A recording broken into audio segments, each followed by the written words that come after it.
So this big defamation case brought by the Universe boss Chris Gayle against the Australian media house that initially published the story of a former masseuse of the West Indies team accusing Gayle of exposing his private parts halfway and how much she was distraught, and it caused her pain and trauma because of this halfway exposure.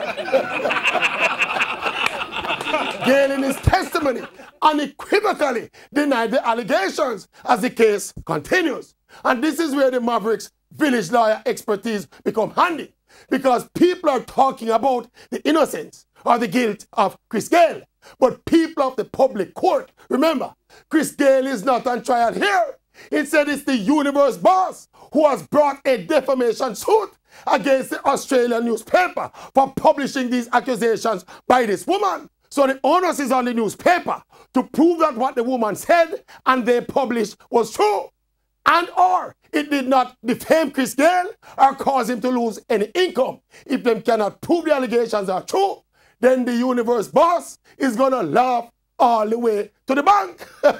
So outside of the little bad press for Gayle, with all the gory details of the accusations coming out in public, technically, this specific process is not about whether Chris Gayle did the act or not, but more about the credibility of the accusations, if they can prove the accusations.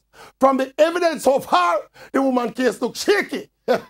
She says she see half of the offensive body part, the sight of which left her crying like a baby. The one witness in the case, Gayle's teammate Dwayne Smith, said nothing like that happened. And remember, Chris Gayle himself already said in testimony that nothing like that happened. So unless this lady or the newspaper can find a credible witness to corroborate her story, then this lady accuser will be discredited and the newspaper will have to pay. And you know, we have nothing more to say.